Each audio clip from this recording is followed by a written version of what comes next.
Wow. I think that is the same as the one I've just cut.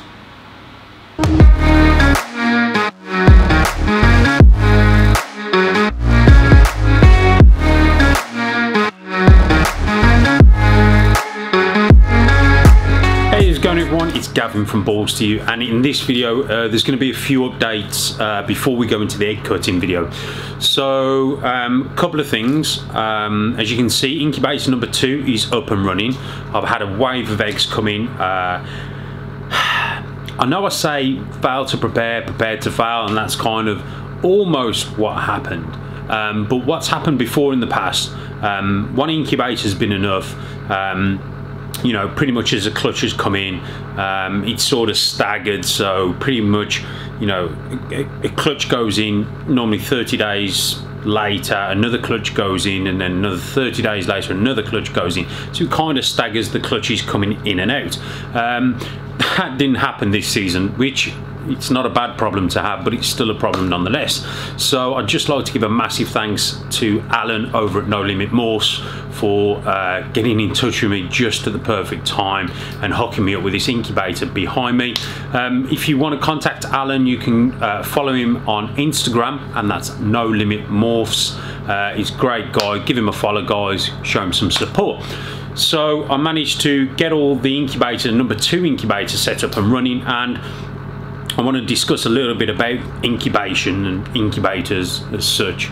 I believe, in my eyes, walking incubators are absolutely awesome. They're amazing.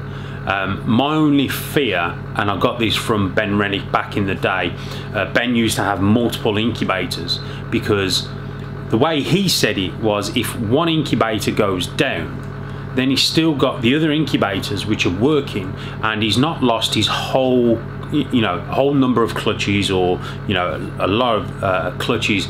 He's kind of only lost the clutches that are in that incubator. So for me, that was a pretty eye-opening, and it made me think a little bit, and I thought, yeah, you know what, a walking incubator would be awesome, but if that incubator went down, I would lose all those clutches in that incubator. So I'm really happy to have multiple incubators, and not only that, you know, if one does go down, I can sort of squeeze them in the second incubator or the third incubator, depending. So moving forward, I will be running multiple incubators, and I won't be having a walk-in incubator, because just that fear of losing all clutches within that incubator. So I'd rather lose half my clutch, or half of the clutches, than opposed to all my clutches. So that's why I'm going to run with multiple incubators. So it's kicked in at the minute, so you can probably hear it. The fan kicks on. It's on a sort of a temperature switch, so it switches and helps cool down and rotate the air. So that'll kick in and out. The other thing you'll probably notice behind me, round about here, is the Inkbird. Now, I had the Inkbird sort of this time last year. They sent it me out, and I was due to do a product review on that actual stat itself. But a few people already did the stat review, and I didn't really want to force a review out, so I thought I'll wait till I use it, and then I can sort of, you know, give my honest thoughts. So what I've got there, I've got the Inkbird set up, and that's set up to the fan just on top of the incubator, as you can see there. So when the room hits a certain temperature, because that works as a heating and a cooling stat, that's able to switch the fan on to help circulate the air, to help it cool down within the room, which I think is fantastic.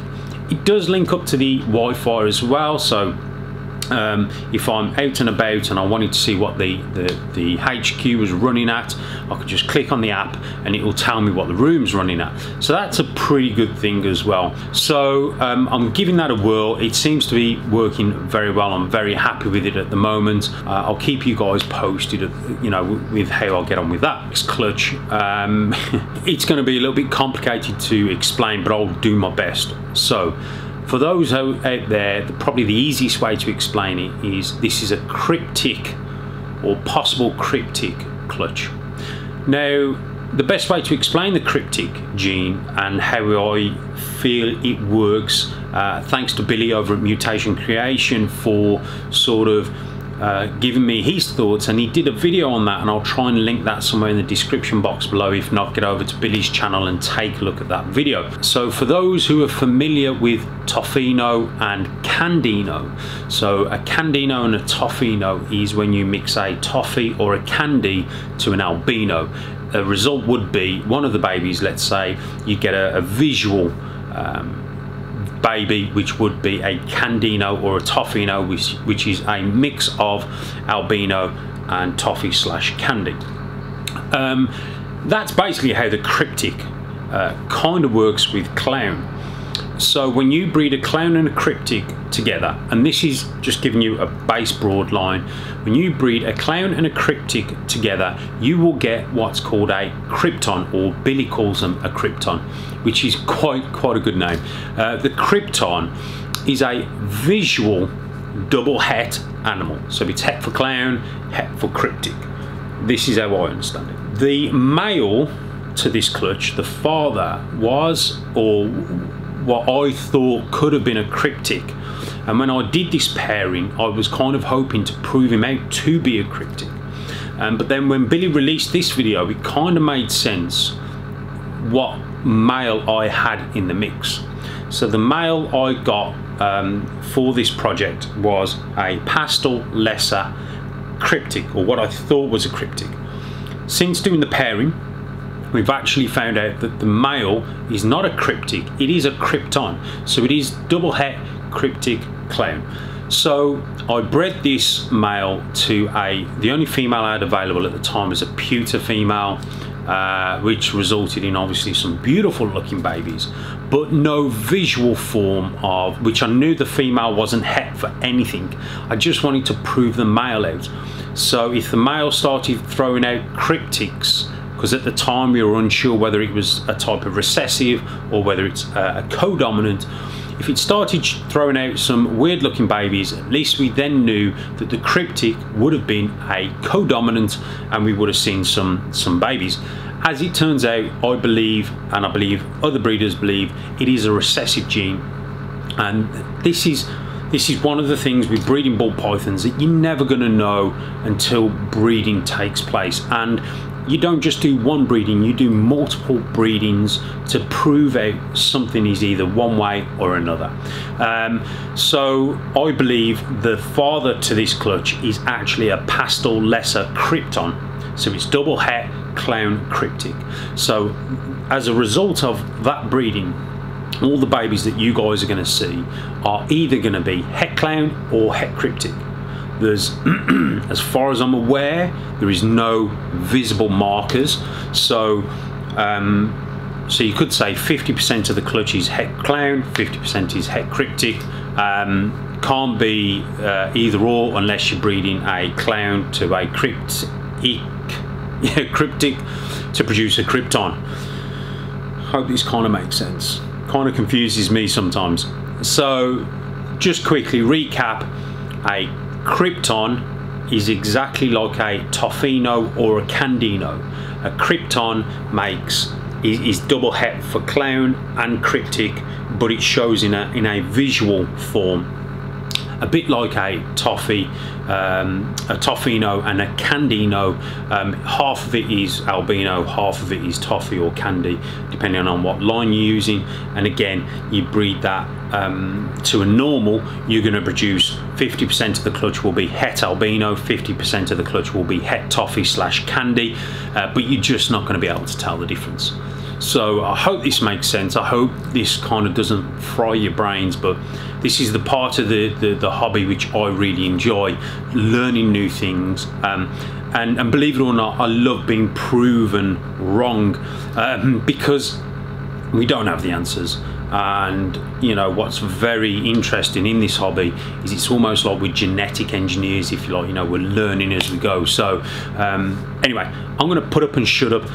Let's take a look at the clutch in question. So this was a pastel lesser Krypton bred to a pewter female. Let's take a look at the clutch. So here we have another egg cutting.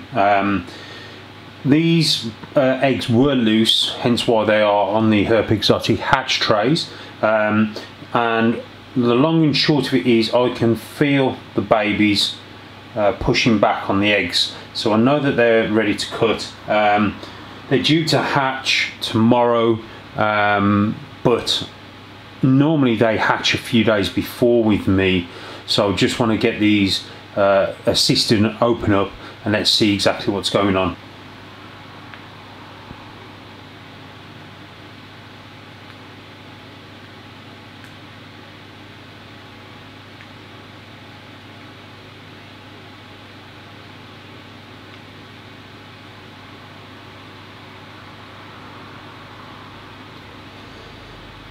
Wow, that looks awesome.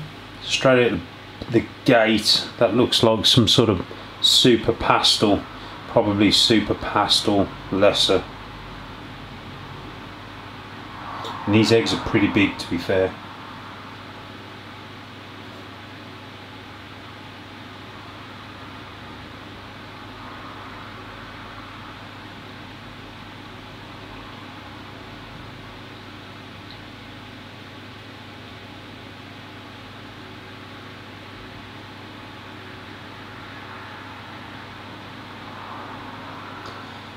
Okay, so that just looks like a lesser, or a pastel lesser.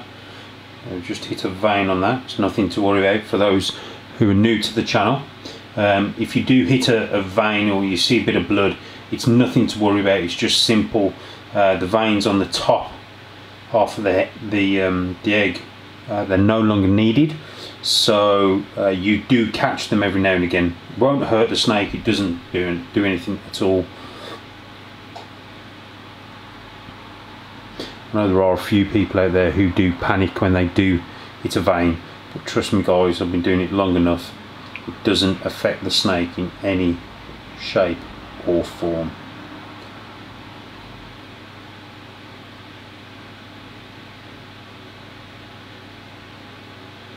Okay, so it looks like a white snake on there, but it's actually not. Does have some pattern, or some type of pattern. Wow, that's peculiar.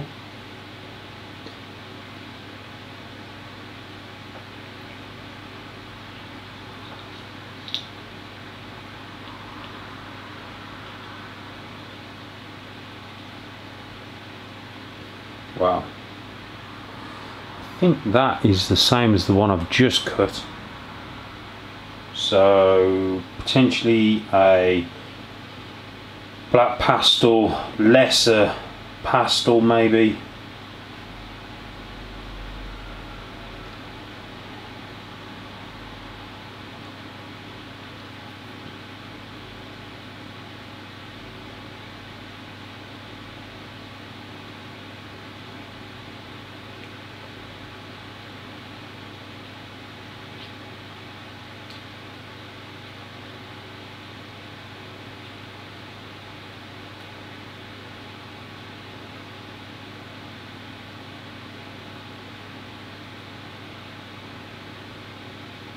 Okay, so now we've got some sort of white snake or patternless snake. I can see some sort of pattern. Check that out. It's not belly up. That's the top half. That's the dorsal there. Wow, that looks nuts.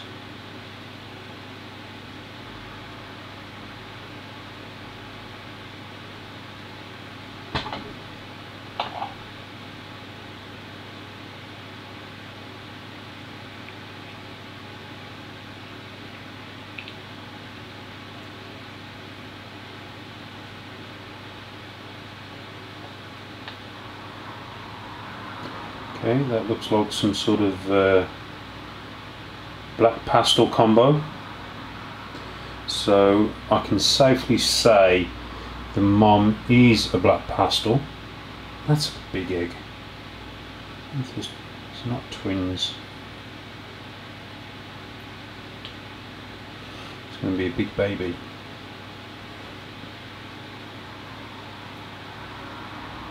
So if that's a pewter, which it could be a black pewter, that could be a super black pewter or a super pastel, sorry, black pastel.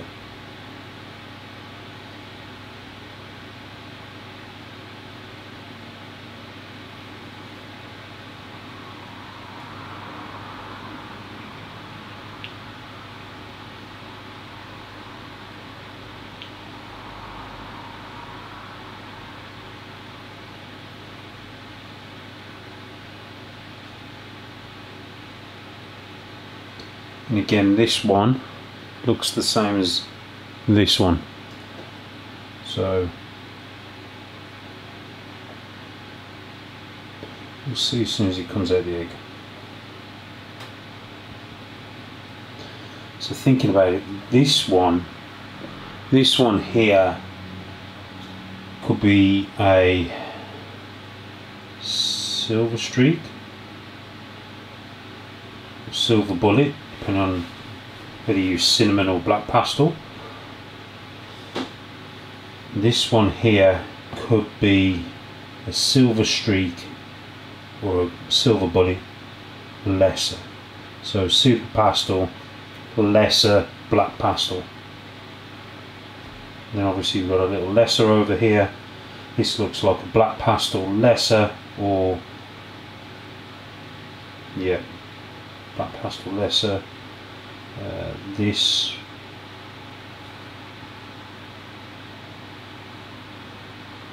one could be the same as this one. Who knows?